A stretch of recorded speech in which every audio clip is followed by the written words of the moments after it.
Bonjour à toutes et à tous et bienvenue dans Face à l'actu avec le Rav Ethan Fison. Shalom Rav. Shalom David. Ah, merci de venir encore une fois face à l'actu, nous éclairer un petit peu dans toute cette histoire qui est en train de s'écrire sous nos yeux. Des fois, on a besoin d'un décryptage parce qu'on est là face à cette actualité et on a besoin d'une autre vision. Voilà, je ne sais pas si j'ai la vérité absolue, hein, je décrypte avec toi et j'essaye d'y voir clair moi aussi. On va parler de plusieurs sujets aujourd'hui. J'ai 3 grands sujets et j'ai plein de petits sujets qui vont en dessous. On verra si on a le temps de toucher à tout. Le premier sujet, je vais l'appeler une minorité qui prétend parler au nom de tous. Certains l'appellent le Erev Rav, certains l'appellent la gauche, certains l'appellent les kaplanistes. Bref, on va essayer de rentrer un petit peu dans cette minorité-là qui pense penser au nom de tout le monde et qui pense être dans le camp du bien. On va aussi parler de la paix, et je mets des guillemets, avec le Hamas. Une paix qui a déjà volé en éclats. La guerre a repris. Ensuite, on nous a dit calmez-vous, la guerre n'a pas repris. On est toujours en accord de paix. Mais est-ce qu'on peut vraiment faire de la paix avec les terroristes? Et enfin, troisième sujet, je vais récupérer une phrase connue. C'est le choc des civilisations qui embrase en ce moment l'Europe et notamment la France. Bref, on va essayer de toucher à tout. Est-ce que vous êtes prêts, Rav? Allez, Le RF Rav, une minorité qui se croit majoritaire. Rav, pour beaucoup de nos auditeurs, le terme RF Rav ne dira rien. Pouvez-vous un peu nous expliquer ce concept biblique et son origine? alors oui, effectivement, le RF Rav, on a le temps, donc on va rentrer dans la profondeur, parce que le RF Rav, tu as raison, aujourd'hui c'est une espèce d'appellation qu'on donne à tout celui qui ne pense pas comme nous. Ah, le RF Rav. Alors, il faut revenir aux origines. D'abord, le projet du judaïsme est d'être un phare pour l'humanité tout entière. C'est-à-dire, le concept de peuple choisi, et je dis choisi et non pas élu, d'être le peuple choisi, c'est parce que Dieu a décidé de nous donner un rôle. Et ce rôle est de pouvoir amener l'ensemble de l'humanité, l'ensemble des nations, à sortir de leur propre exil, de leur exil physique, spirituel, de pouvoir se libérer de toutes les emprises intellectuelles, morales, mauvaises de l'époque d'aujourd'hui, pour pouvoir se rattacher à Dieu. Donc le but du peuple juif est d'amener le monde à la Géoula. Ainsi donc, l'objectif de la sortie d'Égypte était donc d'emmener la Géoula. Mais pour qui? Quand on parle de sortie d'Égypte, il est important de se rappeler qu'en hébreu, on parle de Yetziat Mitzraïm, ce qui veut dire littéralement la sortie de l'Égypte. C'est-à-dire qu'il ne s'agit pas de dire que nous, le peuple d'Israël, on sort d'Égypte. Parce qu'il aurait dû avoir marqué donc Yetzia mi Mitzraïm, la sortie du pays d'Égypte. Ou alors Yetziat Israël, la sortie d'Israël d'Égypte. Non, on dit bien Yetziat Mitzraïm. Et on marque en cela l'idéal que l'Égypte, le monde, doit sortir d'exil. Bon, le problème, c'est que ça n'a pas marché. Et donc, Moshe Rabbeinu, Ça n'a pas marché. ça n'a pas marché. Ah ben non, la sortie d'Égypte n'est qu'une moitié de réussite ou un demi-échec. Tu choisis comme tu veux. Ok. Bah, si je ne me trompe pas, après la sortie d'Égypte, il y a de nouveau eu l'exil. Ah, c'est-à-dire que c'était censé finir. Mais la sortie en elle-même, elle a fonctionné. Est-ce que l'Égypte est sortie d'exil? Est-ce que l'Égypte a atteint sa Géoula? Est-ce que le monde entier a atteint Da'at Hashem? Est-ce que le monde entier a reçu la Torah? Non. Non. Donc ça n'a pas marché. Et ça n'a pas complètement échoué non plus. Le peuple d'Israël est sorti et Moshe Rabbeinu, Moïse, ne voulant pas que ça soit un véritable échec, a décidé de quand même ouvrir un groupe WhatsApp pour tous les Égyptiens qui auraient voulu se rattacher au message d'Israël en tant qu'individu. Et ce groupe WhatsApp qui comptait je ne sais pas combien, hein, peut-être des milliers de personnes, Qui s'appelle Family. qui s'appelle Family, eh bien, c'était les Égyptiens qui sont sortis avec nous. Alors, je vous coupe. Pour être égyptien Géoula, donc pour être l'Égyptien délivré, il faut sortir d'Égypte?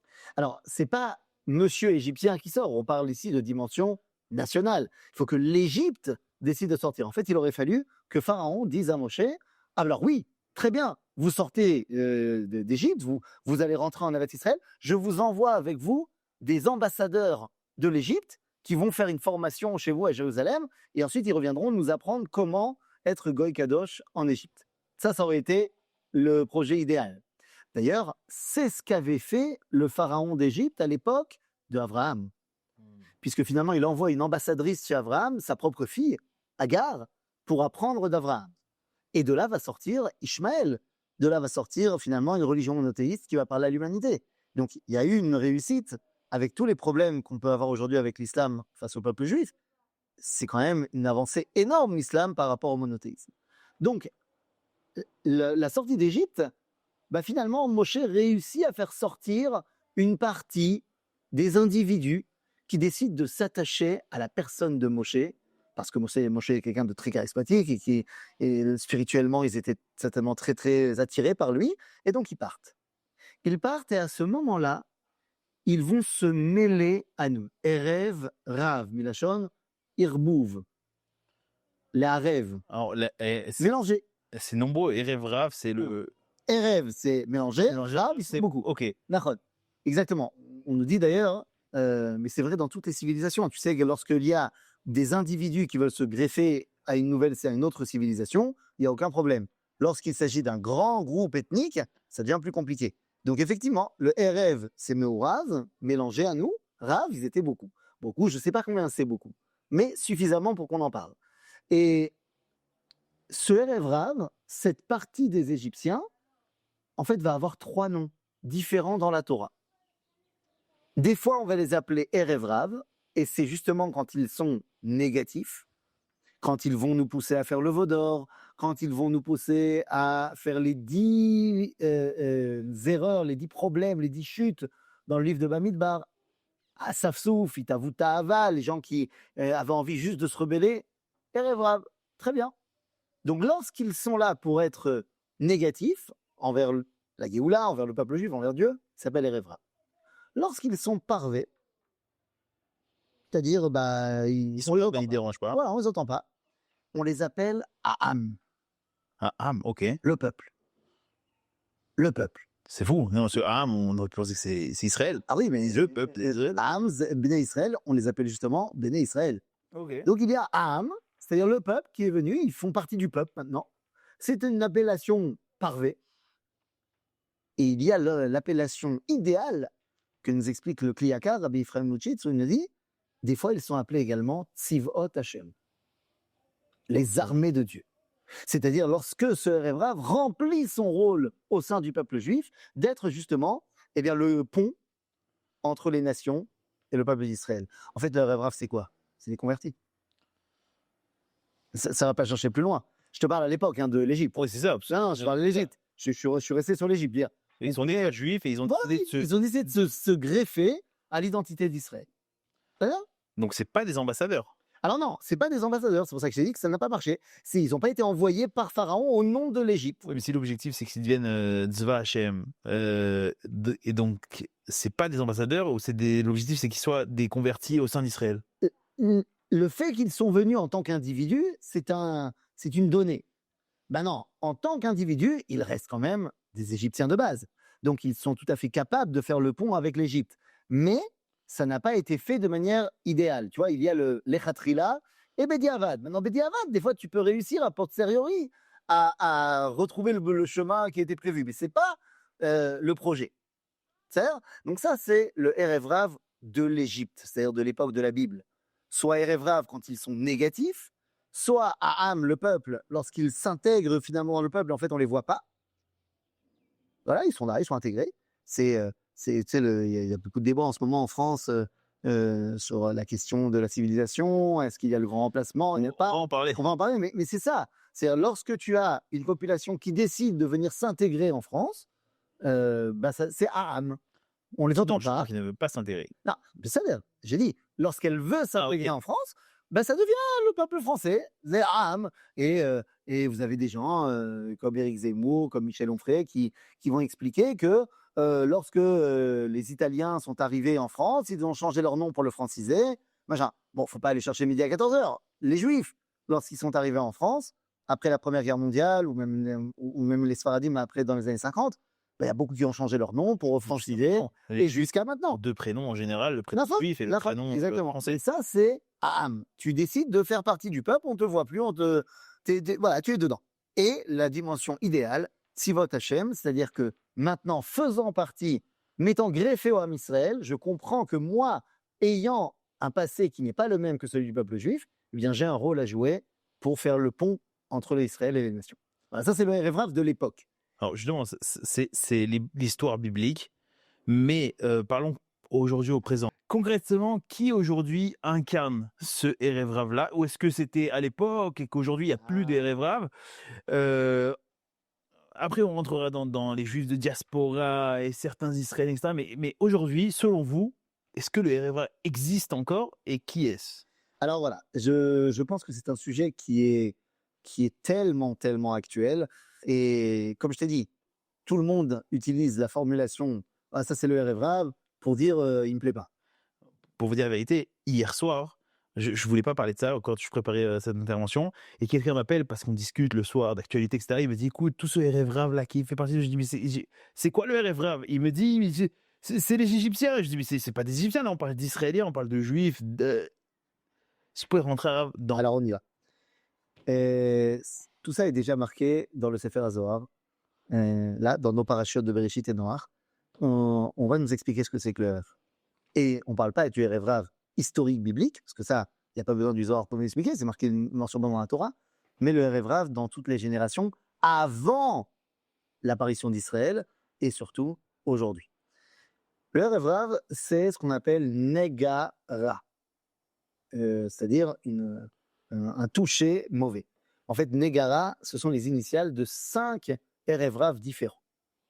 Il y a 5 catégories de personnes qui sont Erev Rav et qui se dévoilent aujourd'hui en tant que Erev Rav. Alors, c'est quoi le Negara? Première, on va le faire pas dans l'ordre, mais dans l'ordre tel qu'il est présenté là-bas dans le Zohar. Le premier, Aïn, donc il y a 2 Aïn, Negara. Alors, le premier Aïn fait référence à Amalek. Ah, Amalek, ok. Amalek serait donc l'un de ces fameux Erev Rav. Le deuxième, le Nun, c'est ce qu'on appelle les Néphilim. Alors, les Néphilim, on les a vus dans la fin de la paracha de Bereshit, des anges déchus. Qu'est-ce que c'est que cette histoire? Eux aussi, ils sont Erev Rav. Ensuite, nous avons également les Giborim. Là aussi, fin de la paracha de Bereshit, les Giborim. Giborim, c'est un nom bien. Ouais, Erev Rav. Voilà. Ensuite, nous avons les Réphaïm. Ok. Espèce de fantôme comme ça. C'est pas très clair. Et nous avons les Anakim, les géants.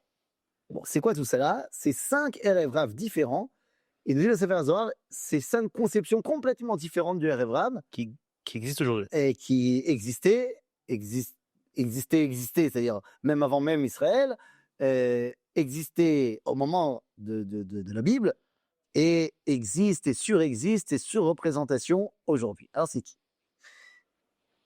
Amalek, c'est toute personne qui a pour désir profond que Israël ne soit pas là pour qu'il puisse, lui, être Israël. C'est-à-dire, béni Bechori Israël. Donc, Israël est appelé le Bechor d'Akadosh Baruch, l'aîné. Celui qui est censé remplir le rôle de prêter main forte à Akadosh Baruch. Eh bien, il est dit également de Amalek, Reshit Goyim, Amalek. C'est-à-dire que d'un côté, Israël est appelé Bechor, donc Reshit, et Israël est appelé aussi Reshit, littéralement, Kodesh Israël Hashem, Reshit Tevuato, mais Amalek aussi. Et donc Amalek vient dire, mais en fait c'est moi, mais je ne peux pas être moi le chef tant que toi tu es là. Donc en fait, Amalek, ce serait comme Is No Good. Je ne sais pas si tu te rappelles de la BD Is No Good. Je me rappelle du grand film, du chef-d'œuvre. Ah, alors il y a eu une BD avant le chef-d'œuvre, et Is No Good, c'était celui qui voulait être calife à la place du calife. C'est-à-dire, toutes les BD, c'est comment est-ce que Is No Good va essayer de tuer le calife pour pouvoir prendre sa place. Et donc Amalek, c'est tout celui qui veut le Shilton. Point. Il veut le gouvernement. Il veut la domination, il veut être celui qu'il n'est pas. Et donc, pour ça, il faut que l'autre disparaisse. Ouais, je rentre dans le truc, hein. Israël aujourd'hui ne domine que lui-même, hein. Oui, Non, ça veut dire que... on parle ici que du peuple juif. Ok. C'est-à-dire, Donc, c'est des gens qui veulent dominer. ils veulent prendre la domination, et pour ça, il faut que Israël ne soit pas. Alors, moi, j'ai une halakha facile, hein. C'est qu'Amalek, il faut le détruire par les armes. Sauf Si on appelle Erev Rav Sauf s'il fait Amalek, teshuva. Sauf s'il fait teshuva. Amalek a le droit de faire teshuva. ok. Et à ce moment-là, tu n'as rien à lui faire. Alors, tu comprends, On n'a on pas va pas encore parler qui de c'est. temps. Exactement. C'est-à-dire, c'est pour Pas parler encore de de qui on concept. parle. Alors, le premier concept, on a dit, c'est Amalek. Le deuxième concept, c'est ce qu'on appelle, on a dit, les Néphilim. Alors, Mazé Néphilim, alors, la Torah nous explique qu'il y a des Néphilim qui étaient sur terre et qui ont vu les femmes de l'homme. C'est des anges. Alors voilà, le Midrash veut nous expliquer, le Zohar, ce sont des anges qui ont été attirés par les femmes de l'homme et qui ont voulu aller avec elles, et c'est ce qui les a fait chuter de leur niveau. Ils sont toute une histoire avec un certain Shem Chazai. Bon, on va pas rentrer dans toute l'histoire. J'ai raconté ça à Shabbat à mes enfants, et le problème, c'est qu'après, ils n'ont pas dormi, évidemment. Mais grosse histoire, et ces Néphilim, en fait, c'est quoi? Eh bien, c'est des gens qui ont pour seul objectif znout, finalement de tomber dans les problèmes de mœurs. Ok. C'est-à-dire que le seul véritable intérêt de ce monde, c'est La sexualité. la sexualité, les plaisirs sexuels, Plaisir en général. et de là, les plaisirs en général. Ok. C'est-à-dire, ça ne m'intéresse pas l'idéalisme, moi ce qui m'intéresse, c'est l'hédonisme, le kiff ultime, évidemment, poussé à l'extrême dans cette société pornographique occidentale dans laquelle on... C'est-à-dire, donc c'est la volonté de n'être dirigé que par des pulsions sexuelles. Ok. Troisième Erev Rav, alors là, tu les as pas vus venir parce que Amalek, bon, c'est clair, on les aime pas trop. Des gens qui seraient motivés uniquement par leurs pulsions les plus primaires, c'est pas non plus. Hein. Mais là, attention, on arrive aux Giborim. Alors là, les Giborim des Zohar, c'est quelque chose de très, très différent. C'est des gens qui construisent des synagogues et des Bate Midrash et qui font des grands cours de Torah dedans et des grandes filotes. Mais c'est pas pour Dieu. C'est parce qu'ils ont bien mis leur nom sur le bâtiment. Alors, il va falloir à un moment donné qu'on rentre dans qui, parce que chacun va dans sa tête imaginer un tel. Non, est-ce qu'on a le droit de dire nous-mêmes, c'est écoute, moi je connais un rabbin qui est comme ça, hein, il a un grand chapeau, mais il donne des cours comme ça. C'est à toi de voir, tu verras bien. On a le droit, nous, de dire, lui, il est Rav. Là, nous, on étudie. Ok. Je vais pas commencer à donner des noms. Non, mais sans donner des noms, mais bon. La troisième catégorie des Giborim, c'est les gens qui cherchent le kavod. Tout ce qui les intéresse, c'est que leur kavod soit mis en avant. C'est-à-dire, maintenant, quand le Zohar il te parle, c'est vrai pour tous les gens qui cherchent du kavod. Pas forcément dans le monde de la Torah. Mais pour le Zohar, c'est très compliqué, les Giborim. On les appelle des Giborim. Bah, parce que ils ont l'air d'être super bien. Un mec qui décide de faire une synagogue, de faire un yeshiva, de faire un truc, bah, a priori, on se dit, mais c'est génial. Si c'est pour les Agdil Torah, si c'est pour faire grandir la Torah, la grandeur d'Akadosh Baruch Hu dans le monde, mais c'est génial. Mais si c'est parce que il va être comme ça à la tête de ces institutions et donc il sera invité partout et il pourra voyager à l'œil dans tous les hôtels du monde et machin, avec Vod, Arabe et tout ce qu'il attend. Tu sais, il y a une série télévisuelle israélienne qui met en scène comme ça tous les côtés négatifs de la yeshiva, du monde de la yeshiva. Shabbat Shabbat. et là-bas, un des personnages, il est censé être le relige, et ils font de lui le Rosh Yeshiva de la nouvelle Yeshiva. Bon, il a 24, 25 ans, 26 ans, et ils font de lui le Rosh Yeshiva. Et donc, ils vont ouvrir le premier cours, et tous les élèves sont là, ils se lèvent, et il veut pas rentrer. Alors, il y a ses copains qui disent, mais pourquoi tu rentres pas? Il dit, bah, ils m'ont pas chanté Yomim. Parce que tu sais, quand il y a un grand rabbin qui rentre, on chante Yomim, il dit, ils m'ont pas chanté Yomim, je peux pas rentrer. Mais c'est pas pour toi. Alors il commence à chanter. Mais c'est trop faible. Il chante plus. Voilà. Il chante plus. Tu rentres et il tape pas des mains. Alors, est-ce que c'est... évidemment que c'est exagéré, c'est une série, pas de problème. Mais tu vois bien qu'il y a des gens que, voilà, quand il n'y a pas le kavod, on les voit bien. Ou on devient... on peut devenir. C'est-à-dire, on est, c'est-à-dire, moi, tu vois, Si on parle, c'est dans la le chaman, c'est dans si on parle dans du la peuple tête. juif, tu comprends qu'à la base, on est à Orvé Kadosh. Ouais. Et de base, on est bien. De Ok. base. Après, tu peux vriller. Donc, les Giborim, c'est Erev Rav en mode, tu as l'impression que tu fais des trucs extraordinaires pour Dieu, mais en fait, tu les fais pas pour Dieu, tu les fais pour toi. Et vrai, c'est la définition d'un juif qui remplit pas son rôle. C'est ça? Non, là, tu vas trop loin. Parce qu'un juif qui remplit pas son rôle, ça peut être simplement un mec qui ne connaît pas. Il remplit pas son rôle. Alors, Là, il a choisi un autre rôle. C'est-à-dire que là, on a dit le premier, c'est celui qui veut remplacer, prendre le. Je veux pas que tu sois là, moi. Deuxième rôle, c'est celui qui est porté uniquement par ses pulsions les plus intimes. Et le troisième, c'est celui qui cherche. oui, comme On les appelle Giborim dans la Torah, on les appelle Anshe Hashem.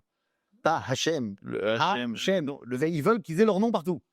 C'est ceux qui vont après faire la tour de Babel pour pouvoir marquer Trump Tower. Mais c'est pas Trump, c'est Giborim Tower. C'est Mosdot, les institutions de machin, de bidule. C'est-à-dire, Ok. et c'est pas forcément pour Dieu qu'on fait ça. C'est pour après si nos auditeurs pensent à quelqu'un en particulier. Non, mais c'est bon, on va rentrer dans les 2 derniers parce on va rentrer dedans. Mais la quantité de la shonara Il y a des gens qui voient que dedans. et de pensées qui rentrent dans ma tête et je me dis mais lui c'est Révraf, c'est sûr, et lui et machin. C'est Non, bah je sais pas. Mais est-ce que c'est pas une agdara qui est une définition du Révraf qui est générale comme ça, qui dit écoute, il fait attention, il faut qu'il fasse mais Et il faut le faire Tchouma. Il peut faire Tchouma d'ailleurs. À ce moment-là, il est plus Révrave. nous on doit combattre le Révraf si on n'est pas le Révraf Ah, nous-mêmes. Bataille. Tu peux pas laisser grandir quelque chose de négatif en ton sein. Après, est-ce que tu sais qu'il est Gibor, Nofel? Il y en a, tu le sais, Malasot. Le mec, il a été pris dans le sac sur des sites pornographiques. Bon, bah, t'as compris que c'était pas a priori l'idéal du judaïsme. Un mec qui aurait, tu sais, il y a, je ne veux pas donner de nom, d'accord? Mais non, on va pas donner de nom. On donne pas de nom. Mais il y a un. Et pourquoi pas de nom? Si c'est le Révraf, il faut les combattre. Non, mais je sais pas. Je Non, peux pas. le Sanhedrin doit dire. Oui, le Sanhedrin doit dire. Je sais pas s'il doit dire c'est vrai. En tout cas, il voit qu'il y a une réalité qui est tordue. Bah, leur boulot, c'est de la détendre. Ok. Il y avait un reportage qui était passé il y a quelques années déjà d'un homme israélien qui en 1 an et demi est passé de videur de boîte de nuit à Eilat à être Kvod Arav Agaon Akadol Vakadosh. On va pas dire le nom, mais qu'il a des cohortes, il a des forces incroyables, il est capable de dialoguer avec les morts, il peut enlever tous les problèmes de Tanishama. Lui aussi, hein Lui aussi. voilà, lui aussi, moyennant une petite somme évidemment, et avec des bureaux en marbre et en machin et en truc. C'est pas pour moi, c'est pour. C'est le pouvoir de la Torah. Vadaï. C'est le respect de la Torah. Hein, et la Torah, c'est moi. Donc ça, c'est Giborim, c'est brave. Il y a un quatrième Erev mon ami. Arefaim, milachon rafou yedem. C'est rafé, ça veut dire c'est tout flasque. Rafé, ça veut dire que tu tiens pas debout. C'est-à-dire, eh bien, c'est qui? C'est Rephaïm. Je pensais que tu pouvais mettre beaucoup de gens dedans. Tu vas voir. Arefaim, zemi chez Mitbayesh, Miliot Yehudi, quand ça devient compliqué d'être Yehoud. Ouais, bah, ouais. C'est-à-dire en français, les Rephaïm, c'est ceux qui ont honte d'être juifs, qui préféreraient être non-juifs, quand c'est un peu chaud d'être juif sur les réseaux, dans des villes européennes. Tu sais, toutes ces personnes qui rangent très vite le chai, qui enlèvent la kippa, pas parce que j'ai seulement peur, mais non, moi je préférais être non-juif. Moi je préférais être. Ouais. Le problème, c'est quoi? C'est que le nez.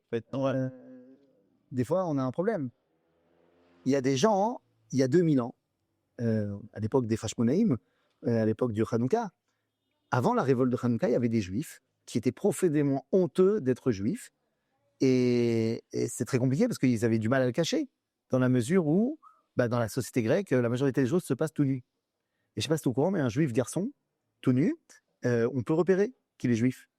Et donc, nous dit le livre des Maccabim, de Sefer Hashmonaïm, qu'ils faisaient une espèce d'opération de chirurgie plastique pour se refaire un prépuce, pour ne vraiment plus avoir l'air juif. Donc ça, c'est les Rephaïm. C'est des gens qui, quand ça devient un peu tendu d'exprimer son judaïsme, il n'y a pas de problème, on se cache. T'es juif? Oh, pas du tout.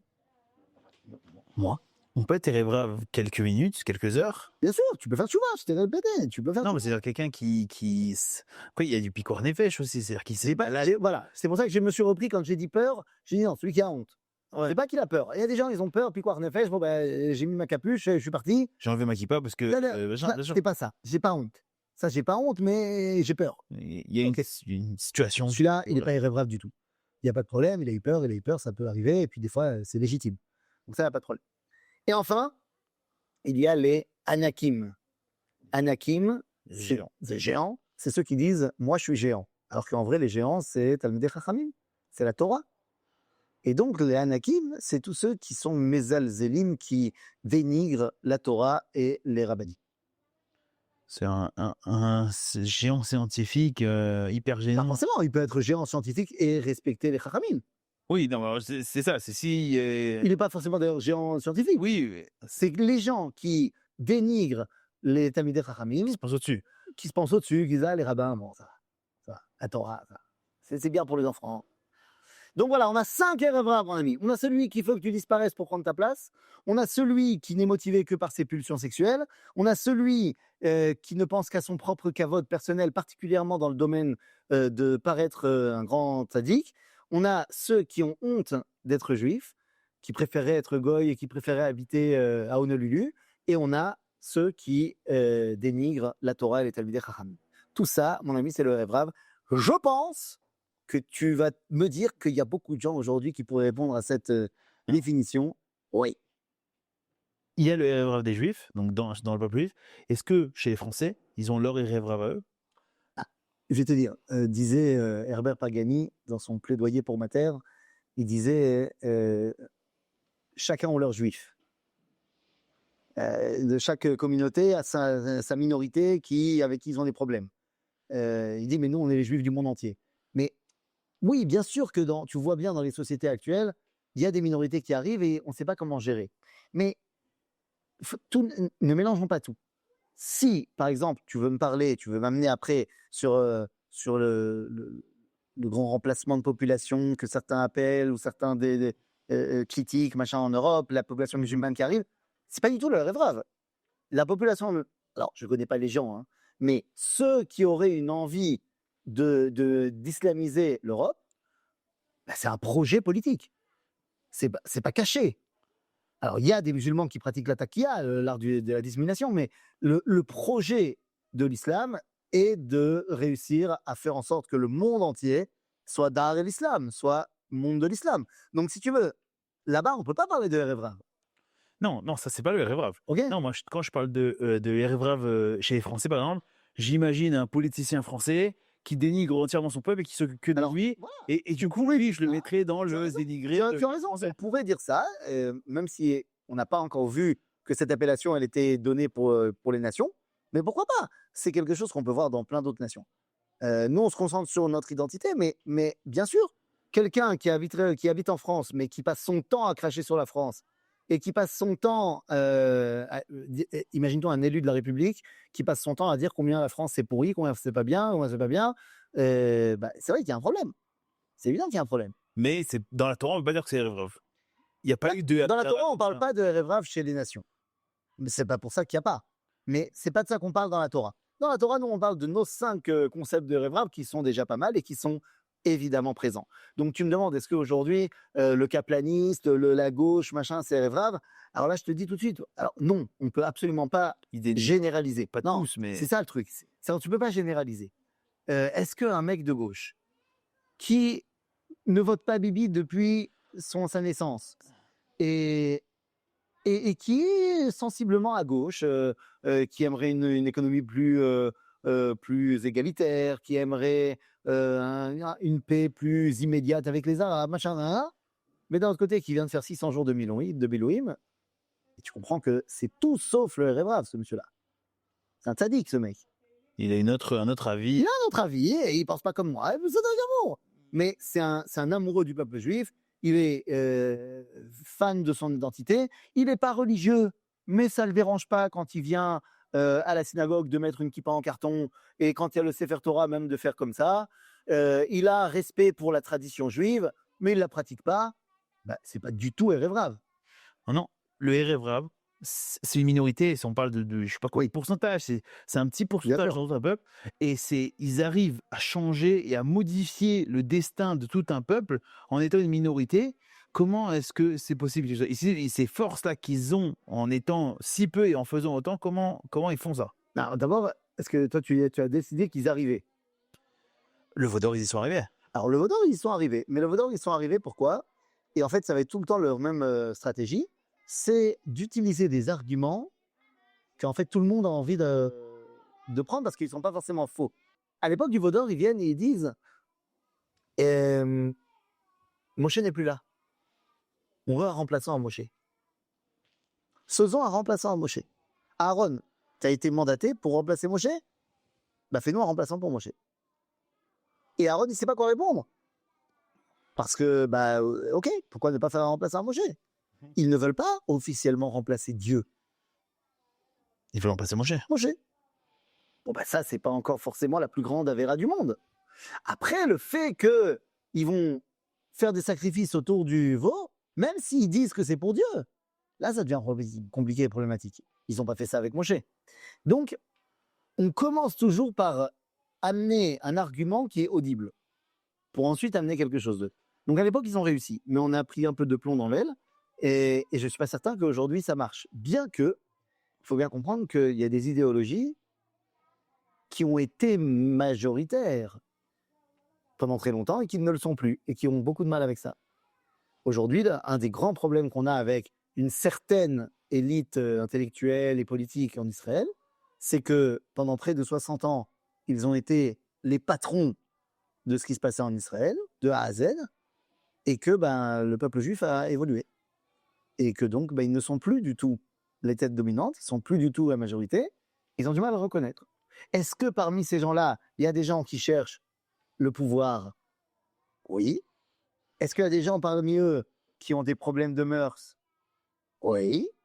Est-ce qu'il y en a qui cherchent leur cavote personnelle? Oui. Oui. Est-ce qu'il y en a qui, des fois, disent des choses où ils s'identifient plus à nos ennemis qu'à nos frères? Oui. Et est-ce qu'il y en a qui passent beaucoup de leur temps à critiquer la Torah? Oui. Est-ce qu'ils sont tous comme ça? Non. Maintenant, est-ce qu'une minorité peut mettre en avant, imposer son agenda à la majorité? Comme dit le Rav Shafi très souvent, il dit l'État d'Israël est un État juif et il n'y a plus qu'à espérer qu'un jour il soit démocratique. C'est-à-dire que la vraie démocratie, ce n'est pas la minorité qui détermine l'agenda du peuple. La démocratie, c'est pas non plus que la majorité a le droit de marcher sur la minorité et ne pas lui donner de droit. La démocratie impose à la majorité de garder tous les droits de la minorité, mais ça lui donne aussi le droit de ne pas tenir compte de l'avis de la minorité. Ok, je dois te garder tes droits, mais tu peux dire ce que tu veux, je ne suis pas obligé d'écouter. Tu es la minorité. J'imagine que à l'époque du Vaudor, le Erev, si on avait su ce qui allait se passer, si on avait su tout ça, on les aurait dégagés, on les aurait exclus du peuple. Est-ce que ces gens-là, qu'on arrive à définir Erev parce qu'ils rentrent dans ces Agdarot-là, dans ces définitions-là, il faudrait les exclure du peuple juif? Disons que pour la majorité d'entre eux, ils s'excluent tout seuls. Il y en a beaucoup qui s'excluent tout seuls. Je pense que la société doit augmenter sa fierté d'être juif. Ce qui fait que tout seul, il y en a qui ont dit pendant la guerre, moi, si ce gouvernement il continue, je pars. Elle part. Elle part. Tu fais part à qui? Tu partiras pas au final. Donc, c'est la peine de crier. Et celui qui décidera de partir, parce qu'il pense que s'il va vivre maintenant en Allemagne ou en Suisse, ça sera mieux pour lui, eh bien, moi, je ne suis pas prophète, mais je sais que ça sera très compliqué pour lui. Et qu'à un moment donné, il décidera de revenir. Et si c'est pas lui, ça sera ses enfants. Donc, le Erev, je pense qu'il faut être bien conscient de ces 5 points qu'on a abordés pour savoir que lorsque tu vois quelqu'un qui répond à ça, sache où le mettre. Et quand tu vois quelqu'un qui répond pas à ça, qui est honnête dans sa démarche, même si c'est une démarche de vouloir faire la paix avec le monde entier, mais tu vois que c'est honnête chez lui, il vit de ça et il veut pas se mettre en avant, Eh ben, ok, c'est quelqu'un avec qui t'es pas d'accord, oui, c'est Besséder. Non, je veux aussi dire que en vrai, on connaît pas ces gens-là. Chez eux, comment ils sont. Même le grand rabbin à qui on voit tout le kavod qu'il faudrait, on se dit ah ce rabbin-là, il a le Erev, c'est sûr. Là. Ça se trouve non. D'accord. Le judaïsme ne nous invite pas à faire du lachon hara, ne nous invite pas à prendre des décisions hâtives, ne nous invite pas de faire des jugements sur l'autre. Bien sûr que non. Il y a des fois où c'est malheureusement de notoriété publique. Donc aujourd'hui, qu'est-ce qu'on fait? On laisse le truc faire et on se On dit se bat contre que ça va passer. On se bat. on se bat contre la tofa en hébreu, c'est-à-dire contre l'événement. On sait que il faut se battre à fond contre la décadence des mœurs dans la société. Sans forcément s'attarder sur telle ou telle personne qui aurait trempé là-dedans.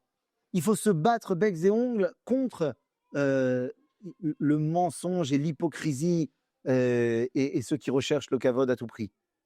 Non, il faut se battre contre des gens ou un concept qui mettrait en avant l'honneur fait à moi-même.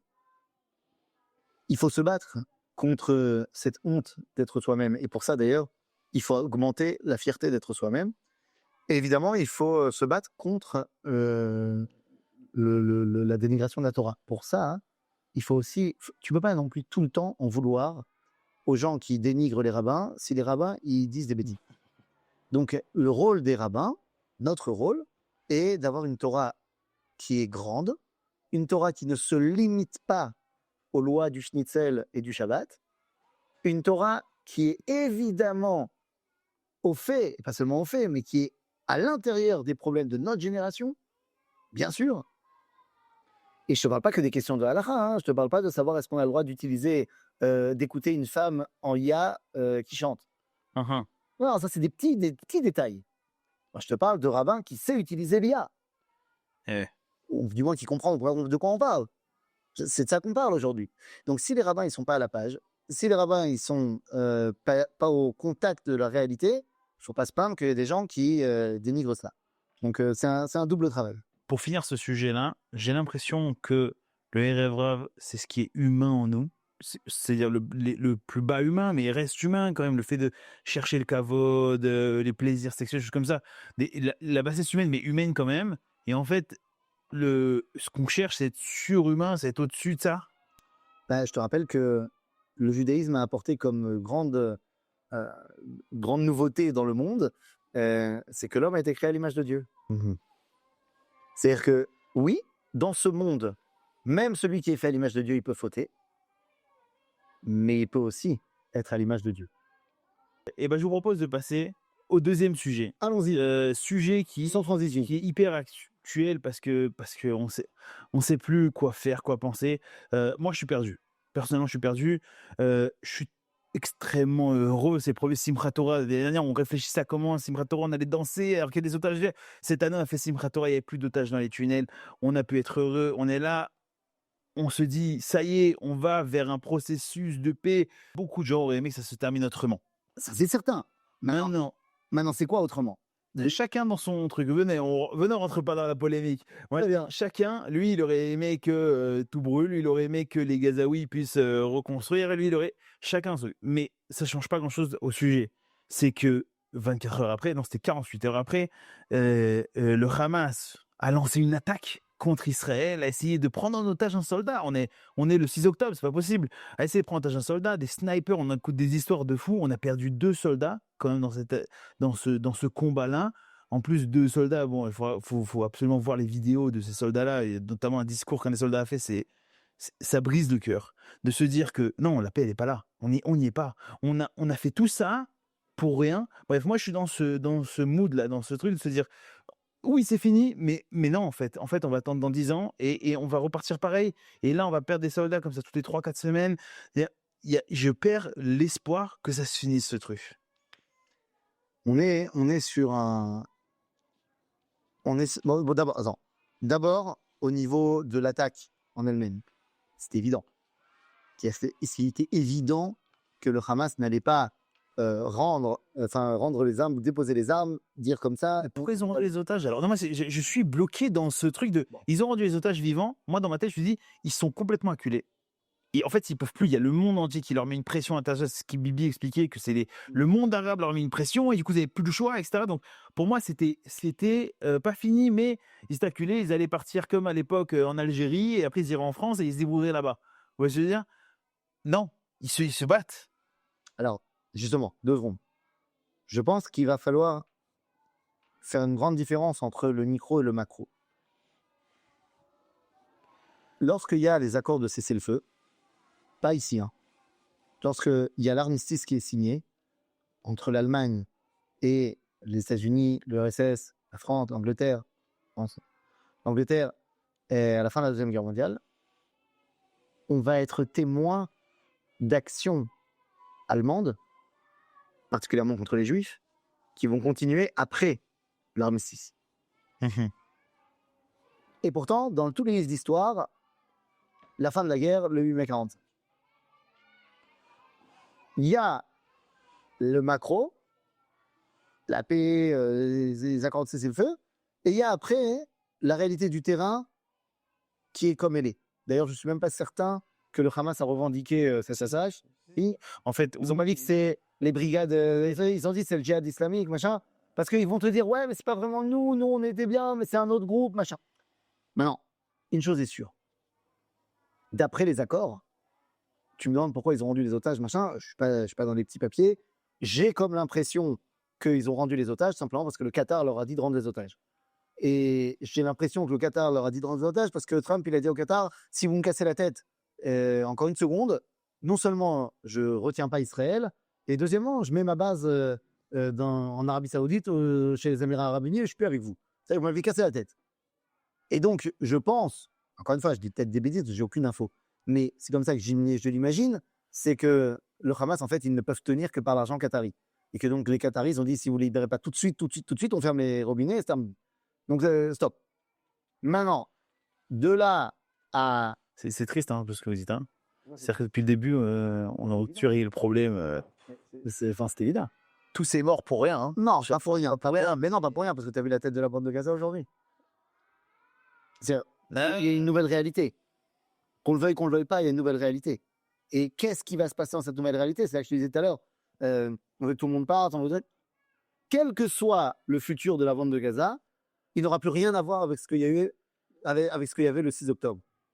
C'est le fait qu'on soit parti avec 2 ans de guerre et que 60%, pour ne pas dire plus, de la bande de Gaza est complètement en ruine, va impliquer une nouvelle réalité du terrain. Pour le meilleur, pas pour le pire. Pour le meilleur. Maintenant, au niveau pratique, d'après les accords qu'on a signés, d'abord, les accords qu'on a signés, c'est la victoire de l'individu et la défaite du collectif. Ok. C'est-à-dire, c'est la victoire de l'individu. On a mis la vie de chacun des otages en numéro 1. Et au niveau individuel, on est tous heureux. On a tous vu ces scènes de liesse quand les otages sont rentrés. Et évidemment qu'on est tous heureux. Et évidemment qu'on connaît tous le prix à payer et qu'on est triste du prix à payer. Parce que le prix, il va être payé au niveau collectif. Donc c'est vrai que je te dis que c'est la victoire de l'individu et la défaite du collectif. Ceci étant dit, d'après les accords, Israël n'est pas censé partir de la bande de Gaza. Il ne sera censé passer au Shlav 2, dans la deuxième étape, que lorsqu'effectivement il n'y aura plus une seule arme dans la bande de Gaza. Et tu as compris que ça n'allait pas se passer demain. Et j'ajoute qu'il reste encore des otages non vivants. Alors, il reste des otages non vivants, et là parce que ce que je vais dire ici, tu sais quoi, je vais parler d'un cas pratique.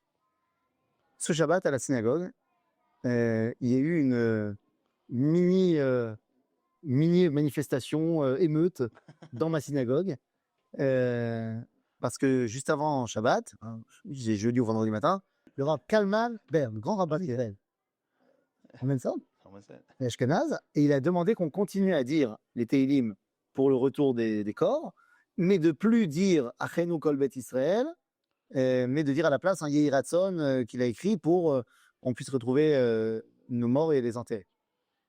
Et donc j'ai dit les 2 Teilim, et la moitié de la synagogue, qu'est-ce qui passe? Ça y est, combien ça y est, ils sont rentrés. Alors j'ai dit, bon, d'abord, le grand rabbin d'Israël a demandé qu'on continue à dire, ça peut pas faire de mal qu'on continue à le dire. Mais effectivement, si on avait commencé à dire Achenu kol bet Israël, tunim batzara ou bashilia, c'est-à-dire cette prière qu'on entonne depuis 2 ans pour demander le retour, ben non, on ne peut pas dire que la réalité des corps, c'est la même que la réalité des vivants. Avec toute la douleur qu'il y a pour des familles qui n'ont pas pu faire véritablement leur deuil et qui n'ont pas pu enterrer leur mort en Kével Israël, si déjà pour les vivants, c'est pas du tout évident qu'il fallait payer ce prix, voire même il fallait pas, a fortiori de la fortiori pour les cadavres. D'autre part, il y a une certaine hypocrisie dans le fait de dire qu'on reste dans la même optique, qu'il faut ramener tout le monde, y compris tous les corps, parce que on a des gens qui sont tombés depuis 2014. Ah ouais. Et les gens n'étaient pas à Kaplan tous les samedis soirs pour manifester pour Adar Goldin. Donc il y a une certaine... Est-ce qu'on doit tout faire pour ramener les corps? Normalement, ils vont revenir. Ça fait partie du deal avec le Qatar. Donc, a priori, ils vont revenir. Bezrat Hashem. Entre vous, mon avis, enfin, après, c'est un avis personnel, hein, mais ceux qui les ont pris aujourd'hui sont morts parce qu'on a tué Baruch Hashem. Ouais, mais je crois que nous, on a quand même pas mal d'infos. De ce que j'ai compris, Israël, c'est plus ou moins où est tout le monde. Ah, ok. Mais donc, on va voir. Amen. Alors quoi? Alors, ils jouent en ce moment? Bien sûr. Mais bien sûr qu'ils jouent. Le Qatar, il avait dit. Oui, d'accord. Mais que Trump, il a relâché. J'espère que ça y est. Ouais. Non, maintenant, les accords sont signés. Alors, évidemment, si jamais ils refont un Khalila, un truc d'un style, ils veulent refaire un 7 octobre, alors non, là, tout est caduque, machin. Mais, et c'est ça notre problème. C'est que je suis très content qu'on ait répondu avec force. On a répondu avec force. Bon, on a répondu avec force et c'est très bien. Peut-être pas encore assez de force. Mais on ne veut pas non plus être taxé de machin. N'oublie pas que quand on regarde la grande histoire, le prochain projet, je pense que je ne dévoile aucun secret, d'ailleurs je dis peut-être des bêtises, mais le programme là, c'est l'accord de paix avec l'Indonésie. Et ce serait quelque chose d'extraordinaire. Donc, ils ont d'autres chats à fouetter, et c'est des bons chats. Donc, est-ce qu'on va faire la paix avec le Hamas? La réponse est non. On fera jamais la paix. Mais on veut pas. Moi, quand je dis Hamas, je dis palestinien. Ça veut dire que il y a palestiniens et palestiniens juifs Samarie et palestiniens, mais au final, on a vu pendant 2 ans de guerre, on a vu qu'il y avait aucune ou très très peu de manifestations, de mouvements anti. Mais c'est-à-dire pour moi, c'est le même. Je te l'ai déjà dit. Pas la paix. Je t'avais déjà dit et je te le redis. Ça a pris 70 ans de dénazifier l'Allemagne. Il y a un film extraordinaire qui s'appelle Le labyrinthe du silence. C'est un film qui est d'une lenteur fantastique. Il ne se passe rien. C'est un homme qui essaye de retrouver des nazis après la guerre en Allemagne. Et il est bloqué par le labyrinthe du silence. Parce qu'ils étaient tous nazis dans l'administration. Mais maintenant, on est tous plus nazis. Et personne ne veut se reconnaître et ce truc et machin. Et ça va mettre 70 ans à dénazifier l'Allemagne, dans les manuels scolaires, dans l'idéologie, machin. Et dis-toi que l'Allemagne nazie, elle a eu que 20 ans d'existence. Ouais. Et ils ont réussi à chambouler tout un pays. L'idéologie du Hamas, de la haine d'Israël, machin, elle a, pour ne pas dire 1500 ans, au moins 100 ans active. Donc ça va prendre du temps à dé-hamasiser la bande de Gaza et le peuple palestinien. Ça prend du temps. Et donc je te dis, oui, on fera jamais la paix avec le Hamas, c'est pas le prévu et c'est pas le but. Ils veulent pas, nous on veut pas. Le Hamas doit disparaître. Est-ce que les Palestiniens doivent disparaître? Non. Les Palestiniens doivent comprendre que c'est leur intérêt et c'est le bien de vouloir faire la paix avec Israël et d'être bien avec Israël. Ça ne peut que leur être profitable qu'être bien avec Israël. Donc, est-ce qu'on fera la paix avec le Hamas? Non. Est-ce que le Hamas va continuer à faire des problèmes? Oui. Est-ce qu'il va falloir les éradiquer ou faire en sorte qu'ils ne puissent véritablement plus rien faire? Ben oui, il va falloir le faire.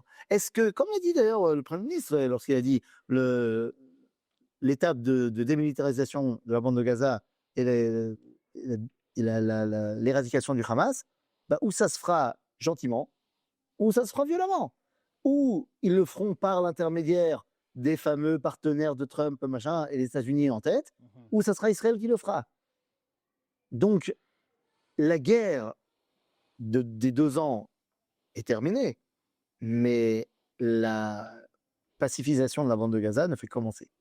Mais encore une fois, sur le long terme et sur le macro, ça va être très bien. Je ne sais pas quand, je ne sais pas comment, mais ça va être très bien. Cette bande de Gaza, elle va devenir un territoire stratégique extraordinaire. Est-ce qu'elle sera soumise à la souveraineté israélienne, à une souveraineté internationale? Je ne sais pas. Je ne sais pas. Je ne sais pas comment ça va se passer. Il est évident que d'après la Torah, Souveraineté palestinienne, ça veut rien dire souveraineté palestinienne. souveraineté des habitants du droit de vivre Tu d'eux-mêmes. peux donner une autonomie à une population civile. Mais une souveraineté, c'est qu'on a une dimension étatique. Donc, pour qu'il y ait une souveraineté palestinienne, il faudrait qu'il y ait un État palestinien. Bon, à part Emmanuel Macron, personne ne pense qu'il y a d'État palestinien. Enfin, personne. Je dis n'importe quoi, il y a beaucoup qui y pensent, mais c'est pas vrai. Il n'y a pas d'État palestinien. Donc souveraineté, est-ce que ce sera une souveraineté internationale avec tous les pays qui sont impliqués et que chacun aura le contrôle d'une zone, où il y aura une espèce de nouvelle ONU, parce que c'est une des choses à faire aussi, de changer l'ONU. Il y a beaucoup de choses à faire. L'avenir de la bande de Gaza sera bien mieux que son passé. Parce qu'on a vu aussi au Liban qu'il y a des frappes israéliennes. C'est-à-dire qu'on a l'impression que ils essaient quand même de voir encore où sont les limites d'Israël. C'est-à-dire que, Bien sûr. j'aurais pu penser qu'après ce guerre, eh ben, où ils aient pris tellement, ils auraient pris tellement dans leur tête qu'ils se disent, écoute, on arrête Israël, viens, on s'occupe d'un autre groupe ethnique qui est moins costaud parce que là, on peut plus. Soit, ils auraient plus du tout été là, mais là, ils essayent. Ça veut dire que moi, comme je le vois, hein, dans 20 ans, pour être large, 25 ans, le Hezbollah, il a reconstitué ses forces. L'Iran, ce sera plus l'Iran, ce sera l'Irak. Et en fait, je suis là devant l'histoire, elle se répète. Non, ça se répète pas. Ça monte et des fois, tu as l'impression que tu as monté un étage, mais il y a encore de la poussière à enlever. D'accord, c'est une autre poussière. Maintenant, est-ce que le Liban, parce qu'on a fait ce qu'on a fait avec les beepers, le Nasrallah, tout d'un coup, il n'y a plus de Hezbollah, tout d'un coup, il n'y a plus tout le monde nous aime au Liban? Non, c'est pas encore comme ça. Et est-ce que si on veut que ça se passe bien, il ne faut pas qu'il y ait les Libanais eux-mêmes qui se révoltent? Bien sûr que oui. Bien sûr que oui. Pour le Liban, c'est, on va dire, c'est moins compliqué pour la simple raison qu'il y a plus de terrain où il n'y a pas d'habitation. Bien sûr. Donc tu peux contrôler un peu plus. Pareil pour ce qui est des accords de paix avec la Syrie. On est en train de mettre en place des accords de paix avec la Syrie. Non, Giuliani n'est pas un amoureux d'Israël. Ah non. Mais les accords de paix, pour l'instant, sont censés comprendre une démilitarisation du sud-est, du sud-ouest de la Syrie, c'est-à-dire toute la frontière avec Israël, et une garantie que les Druzes seront sains et saufs. Tout ça, ça fait partie de l'avancée de ce monde. Ça ne prendra pas 2 jours. Ça a pris 70 ans pour l'Allemagne nazie, et l'Allemagne nazie n'était qu'un seul pays. Si tu veux faire la révolution du monde musulman, ça va prendre un peu plus de temps. Mais ça va se faire. Alors, je vous propose de passer à un troisième sujet. Allons-y. Parce que le temps avance et il faut qu'on avance avec le temps. Le choc des civilisations. Aujourd'hui, dire la France aux Français, c'est devenu quelque chose de fasciste, quelque chose de pas bien. Déjà, est-ce que c'est notre problème à nous? Ça veut dire, ce qui se passe en France, moi je suis touché par rapport à ce qui se passe en France, parce que je vois les actualités. Maintenant, j'y vis plus, bon, j'ai encore de la famille là-bas, etc. Mais est-ce que vraiment le peuple juif doit s'occuper de la France et de ce qui se passe, de donner son avis, etc. Enfin, alors il doit faire quoi?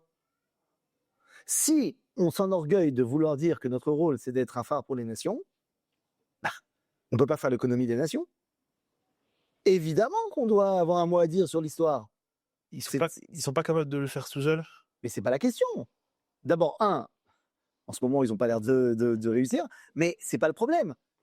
Le peuple d'Israël a pour vocation de servir de véritable phare et d'ancrage aux différentes civilisations du monde. Tu parles du choc des civilisations. On va revenir à la France dans une seconde. D'abord, je trouve ça extrêmement juif pour un Français qui a fait l'ALIA, un juif français qui a fait l'ALIA. C'est très, très juif de continuer à regarder ce qui se passe en France. Parce que ça s'appelle Hakarat Hatov. Ça s'appelle marquer sa reconnaissance envers un pays qui t'a fait du bien. Parce qu'on peut dire tout ce qu'on veut, on n'a pas du tout été mal loti en France, on a beaucoup de chance par rapport à d'autres juifs qui sont partis dans d'autres exils, on a eu beaucoup de chance de vivre en France. Ça, je pense que toutes les personnes qui me connaissent et qui me suivent sur les différents réseaux ou en vrai savent à quel point je suis amoureux d'Israël et je ne pense pas que mon sionisme soit à remettre en cause. Vous êtes sioniste? Voilà, il paraît. Mais tu m'entendras jamais dire quelque chose de négatif sur la France parce que je n'ai rien de négatif à dire sur la France. J'ai passé 18 ans de ma vie en France et j'ai surkiffé ma vie en France. J'ai jamais eu de problème. La France dans son idéal ou la France de l'époque? Mais aujourd'hui, là, Oh, ça va. Enfin, je suis parti d'Israël il y a 22 ans. Je suis pas certain qu'en 22 ans, tout a été chamboulé. Alors tu me diras, j'habitais en province, j'habitais pas à Paris. Mais enfin bon, j'ai aucun mauvais souvenir de la France. Oui, on a dû me traiter de sale juif 2-3 fois. Bon, bah voilà, ça faisait partie du paysage. aujourd'hui, bon, c'est de la gratatov, c'est ce souvenir. Non, c'est très juif de dire, attends, il y a quelque chose qui m'a donné, il y a une entité qui m'a donné beaucoup, ma culture générale, ma capacité de synthèse, tout ça, je l'ai appris grâce à la France. Donc non, L'Israélien qui a fait l'alien devrait s'occuper de l'actualité française. oui, mais c'est normal qu'il soit moins impliqué. Bah, moi, j'ai été extrêmement surpris. Il y a des bijoux là, au Louvre qui se sont fait voler. Extraordinaire. Ça fait la une des journaux israéliens. C'est attends, le patrimoine français. Ouais, mais c'est quand même une Oui, histoire. non, c'est une histoire. Mais vous ouvrez les journaux américains, bon, ils en parlent. Mais c'est pas la une. Les Italiens, c'est pas leur. Oui, mais enfin bon, Mais là, c'est ça que, il y a 2 semaines, la France a planté un couteau dans le dos d'Israël avec sa reconnaissance de la Palestine. Donc bon, ça s'explique. Mais bon, c'est quand même une histoire incroyable. Hein, cette histoire, j'ai pas encore vu j'ai pas vu le film, mais c'est un film, hein, cette histoire du Louvre. Je sais pas si vous avez eu Lupin. Oui, Arsène Lupin, c'est complètement Arsène Lupin, mais enfin bon, quoi qu'il en soit, bien sûr que c'est le rôle du peuple juif de s'occuper de ce qui se passe dans le monde. C'est notre rôle. C'est ça qu'on a à dire. Et en fait, alors, on n'est pas là pour venir s'immiscer dans la politique interne française. Pas de l'ingérence. C'est pas de l'ingérence. On n'est pas là pour dire qu'est-ce que vous devez faire au niveau économique, au niveau truc, machin. C'est pas de ça qu'on parle. C'est de venir apporter une parole au niveau civilisationnel, au niveau d'un idéal de civilisation. Je parle du choc des civilisations, tu sais, après la Deuxième Guerre mondiale, il y a 2 écoles qui s'affrontent. Donc, il y a l'école de Fukuyama et l'école de Huntington. Soit, ça y est, c'est la fin de la civilisation, c'est la fin des civilisations, paix universelle, il n'y aura plus jamais de guerre, c'est fini, fin de l'histoire. Ça s'appelle la fin de l'histoire, pas la fin de la civilisation. Ou alors, le choc des civilisations. C'est-à-dire, Huntington. voilà, Huntington. Est-ce que c'est la fin de l'histoire, ça y est, il n'y a plus de guerre, on a fini tout ça? C'était la thèse de Fukuyama. Eh ben, non, ça n'a pas marché. Et la thèse de Huntington, de dire, voilà, choc des civilisations, machin. Alors oui, on voit qu'il y a un choc des civilisations, mais on ne veut pas dire, mais c'est quoi les civilisations? Je ne parle pas au niveau politique, je parle au niveau de ce que ça représente. Michel Onfray, j'entendais, disait il y a quelques jours qu'en France, il n'y avait que 2 personnages politiques qui avaient un projet civilisationnel pour la France. L'un, c'était Éric Zemmour, qui voulait rejeter la créolisation de la France et rejeter l'arrivée migratoire. Et l'autre, c'était Jean-Luc Mélenchon, qui voulait, au contraire, faire venir une créolisation de la France et un changement de civilisation. C'est les 2 seuls qui ont un projet civilisationnel. Mais là où et l'un et l'autre ne vont pas jusqu'au bout de la pensée, c'est mais pourquoi? Alors peut-être qu'ils le font dans des livres que j'ai pas tout lu, mais ça sert à quoi? C'est quoi l'objectif final de cette civilisation créolisée, cosmopolite de Jean-Luc Mélenchon, ou alors une civilisation chrétienne que prône Éric Zemmour? Ça sert à quoi? C'est quoi le but? Et je pense que ça, c'est le véritable conflit des civilisations, et c'est là qu'il serait là un mot à dire. La civilisation chrétienne a décidé que, je parle chrétienne volontairement et pas occidentale, la civilisation chrétienne a décidé que l'homme était mis au centre du monde. L'homme est mis au centre du monde et il est béni par la grâce de Dieu et c'est tout. Mais c'est à lui de gérer le monde. Cette civilisation chrétienne va se transformer et devenir la civilisation occidentale qui va devenir encore plus tard, aujourd'hui, laïque. Mais même dans cette civilisation laïque occidentale aujourd'hui, c'est l'homme qui est au centre de toute l'histoire et c'est l'homme qui doit réussir l'histoire. Le divin, il est pour les civilisations européennes, franco-françaises, il est réduit à la sphère privée. Ce qui n'est pas du tout le cas des États-Unis, qui mettent Dieu au centre du débat quand même, mais de manière un petit peu plus abstraite. Pour l'islam, il n'y a pas d'homme. Il n'y a que Dieu. L'homme n'est pas dans le débat. C'est la soumission. C'est la soumission complète, c'est l'islam. Islam, Ouais. ça veut dire soumission. C'est-à-dire que je suis complètement soumis à Dieu. L'islam sunnite ne reconnaît pas le libre arbitre. C'est-à-dire que tu ne peux pas venir, quand tu es musulman, tu ne peux pas venir dire c'est de ta faute. 1, 2, 3, 4, 5. Non, c'est pas de ta faute, je suis un pantin dans les mains d'Allah. Ça, c'est sunnite. L'islam sunnite, c'est 85% de l'islam. C'est quand même pas mal. C'est d'ailleurs une des raisons qui va pousser des pays comme les Émirats arabes unis de faire la paix avec Israël. Parce que c'est pas eux. Non, alors, non seulement c'est pas eux, mais ils disent quoi? Ils disent, bah, si Israël gagne toutes ces guerres depuis 80 ans, c'est que c'est la volonté d'Allah. Donc il n'y a pas de raison de se battre contre Israël, puisque Allah veut qu'il soit là. Sans rentrer dans les versets du Coran qui disent clairement que cette terre appartient aux Juifs. Le message de l'Extrême-Orient, des civilisations chinoises, japonaises, coréennes, on les entend pas encore. Ah, on connaît. La Chine, on commence à l'entendre un peu quand même. Non, on la connaît au niveau politique. Ok. Mais pas au niveau civilisationnel. Ils ont toute une histoire à eux. Ils ont... La Chine est en décrépitude civilisationnelle. Le Japon. Elle a un grand problème, la Chine, en ce moment. Ça, on n'en parle pas, mais la Chine, elle est en stress total. Mais vraiment. C'est-à-dire que j'ai plus les chiffres exacts, mais je crois que plus de 65% de la population chinoise a plus de 50 ans. Ouais, c'est... Bah, il y avait la politique du fils unique. Ah oui, et maintenant ils s'en mordent les doigts. Bien sûr. Et donc c'est un vrai problème au niveau civilisationnel parce que bah, dans 20-30 ans, la Chine a un vrai problème. Mais Kitsour, donc oui, politiquement on les entend, mais au niveau du message civilisationnel, on n'entend pas encore. Et pourtant, il y a une grande tradition, qu'elle soit chinoise, qu'elle soit indienne, qu'elle soit japonaise, il y a des grandes civilisations avec un vrai message. Le shintoïsme, c'est un vrai message. L'hindouisme, on a dit qu'on allait en parler un jour, mais c'est un vrai message. Le bouddhisme, évidemment. Et donc, là-bas, quel est le message? Là-bas, le message, c'est de faire une place à celui qui est toi à l'intérieur. Alors que l'Occident dit que l'important, c'est l'homme, mais son extériorité. Là-bas, on essaye de rechercher la connexion avec l'intériorité de l'être. C'est quelque chose de très fort aussi. Mais c'est complètement différent. Tu vois, aujourd'hui, en Extrême-Orient, les gens qui ont beaucoup d'argent, en gros, c'est des Américains, qui sont japonais, mais qui sont complètement américanisés au niveau de leur concept. Tu prends AliExpress, c'est un concept complètement Amazon, quoi. C'est juste qu'il a un plus gros marché, donc il a plus gagné. Mais il y a quelque chose de très profond dans les civilisations extrême-orientales, d'un dialogue avec l'intériorité de l'être.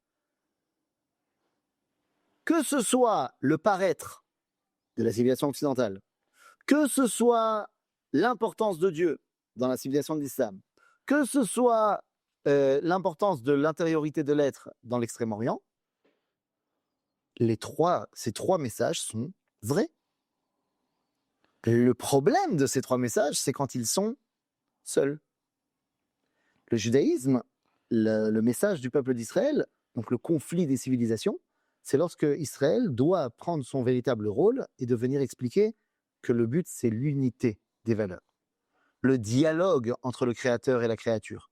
La connexion entre l'éternel et le cholef, entre l'éternel et ce qui passe.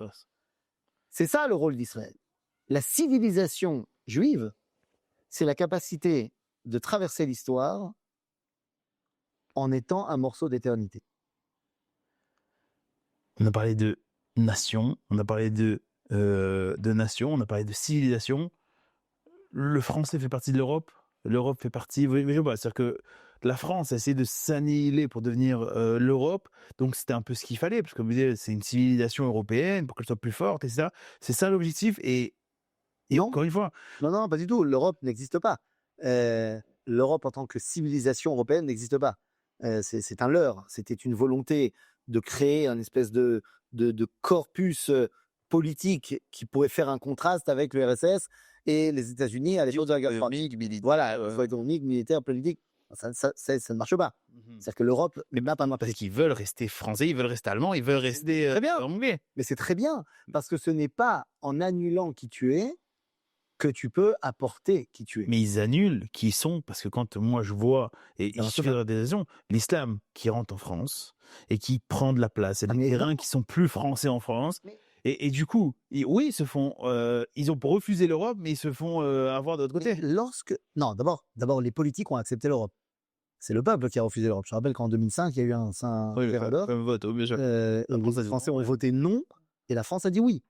Donc, si tu veux, c'est les politiques qui veulent de l'Europe parce que au niveau de la classe dirigeante, l'élite, machin, c'est beau, c'est tout bénef pour eux, mais les peuples, ils en veulent pas.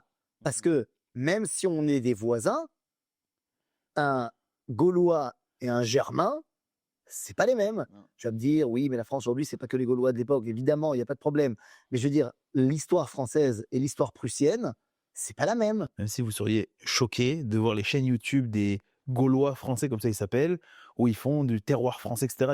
Ah, mais c'est très bien. Non, mais Bien pourquoi sûr. je dis que c'est pas des Gaulois? C'est parce que les peuples qui ont peuplé la Gaule, c'est pas toute la France. Il y en a d'autres peuples qui n'étaient pas des Gaulois. Mais bon, l'homme jamais. Moi, je suis fan d'Astérix, il n'y a pas de problème. Mais Non, mais alors ça, moi, je le vois ça. oui, Mais vous voyez mais c'est l'islam, très bien. mais il laisse passer l'islam. Non, il laisse passer l'islam. C'est qui? L'État ou les gens? Même les gens, c'est-à-dire que Est-ce que ils tu ne as se vu? battent pas. Est-ce que tu as vu ce qui s'est passé là la semaine dernière? Moi, j'ai vu ça et ça m'a remotivé. La place de la République avec les drapeaux français. Non, non, non, non. Petit village dans le sud de la Corse. Ok. Alors, t'as pas vu ça? Il y a une dame qui est venue s'installer en Corse il y a 2 mois, d'un pays du Maghreb. Elle est venue s'installer et à l'entrée du village, il y a une croix chrétienne, Comme comme il y en a partout en Corse. même en France. Ouais, ouais, Ouais, ouais. Elle a porté plainte pour atteinte à la laïcité, parce que c'est la voie publique et il faut pas qu'il y ait de croix. Maintenant, elle, c'est pas qu'elle veut la laïcité. Je la connais pas, hein, je dis peut-être que je dis des bêtises. Ne m'attaquez pas, madame, en diffamation, je ne vous connais pas. Mais j'imagine, je vous flûterai. voilà, j'imagine que cette dame, s'il y avait eu un croissant de l'islam, ça l'aurait pas dérangé. Mais elle veut pas de la croix, de la charité. Donc elle vient utiliser le système laïque de la France qui a prôné sa propre détestation et le tribunal a ordonné au préfet de Corse de faire enlever la croix. Parce qu'effectivement, espace public. Réponse, tout le village ont entouré la croix et on dit elle bouge pas. Et ils ont planté d'autres croix partout dans le village. Et ils ont entouré la maison de la madame. Faut lui expliquer qu'on est en Corse. Et le préfet a fait marche arrière. Parce que là-bas, ils ont dit, mais les gars, on a une histoire. Et on est fiers de notre histoire. Et on aime notre histoire. Donc non, ça ne sera pas possible. Tu sais, et ça ne peut être qu'un réveil des peuples. Maintenant, attention, les peuples, c'est pas parce que le Rav Kook qui disait cette phrase magnifique, Avatenu leumatenu, lotesame etenenu milevaker et kol mumea. L'amour qu'on a pour le peuple juif ne nous empêchera pas de dire là où il y a des problèmes. Parce qu'il y a des problèmes des fois dans le peuple juif. C'est pas parce que tu es amoureux de l'histoire de France et que tu as décidé d'être complètement français et d'embrasser l'histoire de France, machin, que tu veux dire que tout est beau et tout est gentil. Éric Zemmour disait, alors, lui, c'est le prototype de celui qui a voulu embrasser la France. Il est complètement français. Moi, ça me dérange beaucoup parce que normalement, Éric Zemmour, il est juif. Et il ne devrait pas être le représentant de la France, il devrait être le représentant d'Israël. Mais bon, c'est son choix, il n'y a pas de problème. Il disait, moi, quand je deviens français, j'accepte tout de la France. Non, il y a des choses que la France a faites qui sont pas bien. C'est pas grave de le dire. Et c'est pas parce que tu dis ça que tu n'es plus un amoureux de la France quand tu es français. Tu as le droit de reconnaître que les croisades, c'était des massacres de population à tir-larigot. Tu as le droit de le dire, c'est Besséder. C'est pas pour ça que tu n'aimes plus la France. Donc, je dis, tu as ton histoire, tu en es fier, et c'est très bien. Et moi, je suis pour que les peuples, eh bien, ils retrouvent leur amour de leur identité, dire là où ça va pas, et de là apprendre qu'est-ce que on peut changer pour grandir. les Juifs doivent leur dire ça, leur montrer ça. Parce que moi, je vois la loi des nations en Israël, dont on a parlé il y a quelques mois. C'est tout à fait ça. C'est la loi détermine que Israël est un peuple, la terre des Juifs. On parle la langue officielle est l'hébreu, etc. On le fait par l'exemple ou est-ce qu'on doit le faire par autre chose? Bah, tu sais, d'abord, c'est sûr qu'on doit le faire par l'exemple. Parce que c'est même pas une question. C'est-à-dire que le meilleur dialogue, c'est l'exemplarité. C'est évident. Donc, bien sûr qu'on doit le faire par l'exemple. Maintenant, au-delà de l'exemple, il y a des choses que tu vas pas pouvoir reproduire tout de suite en France. La France a fait, comme beaucoup de pays d'Europe, a fait un virage vers la laïcité, du moins vers l'abandon de la chrétienté comme étant la base de la civilisation. Ils y reviennent, mais ça prend du temps. Alors que nous, ça a été tout l'inverse. C'est-à-dire que le retour au nationalisme juif a été de facto un retour à la terre des promesses, à la langue de la prophétie et à l'identité profonde d'Israël. Donc, il y a quand même une dissonance. Ça ne se fera pas tout de suite. Mais c'est sûr que le peuple d'Israël doit servir d'exemple. Là, on a montré au niveau de la guerre. Il y a un nouveau, ça y est, les nouveaux chiffres sont sortis. Au niveau des civils qui sont tombés, on est à un ratio de 1,25. C'est-à-dire qu'il y a 1,25 pour un terroriste tué. Pour 1,25 terroristes, il y a eu 0,75 civils. Ça, c'est même pas 1 pour 1. Sur les 60 000 morts, il y a eu près de 46 000 terroristes. Non, mais Trump a dit 56 000. Tu vois? Donc, ça veut dire quoi? Ça veut dire que même au niveau de comment on fait la guerre, on a fait une leçon au monde entier. Ils ne le reconnaissent pas encore. Mais dans les armées, tout le monde le reconnaît. Si j'avais un pouvoir magique et cette caméra-là qui vous filme, elle serait traduite dans toutes les langues et vous pourriez dire ce que vous voulez à toutes les nations et tout le monde vous écouterait de force. Qu'est-ce que vous leur diriez? Euh, Des nations, pas des juifs, hein? ouais. Je leur dirais que Kimitzion Tetze Torah Udvar Hashem Yerushalayim. Ils l'ont déjà dit à l'époque, puisque le livre de Isaïe nous dit que ce verset-là vient de la bouche des nations, qui diront Bou Naale El Har Hashem El Bet Elohei Yaakov, venez, on va monter sur la montagne de Dieu, à la maison du Dieu de Jacob, et Am Israël va nous enseigner Veyorenu Midracha Venelcha Beochotav, Kimitzion Tetze Torah Udvar Hashem Yerushalayim. Car la Torah sort de Sion et la parole de Dieu de Jérusalem. Donc allons apprendre c'est quoi la parole de Dieu. Et je dirais aux nations que Am Israël est en train de réapprendre quoi vous dire. Rafizon, on arrive à la fin de cet entretien. Merci beaucoup d'avoir pris ce temps-là, de nous éclairer cette actualité. J'invite nos téléspectatrices, téléspectateurs à partager, s'abonner, Bien sûr, diffuser, le pouce bleu, tout ça, machin, la cloche. être les canaux. Moi, je dis toujours ça, c'est que si quelqu'un arrive à ce moment-là de la vidéo, c'est qu'il a vu tout l'entretien. Il faut qu'il le partage parce que ça veut dire qu'il doit être le passeur. Voilà. Allez, le passeur. Merci beaucoup. Hazakobo.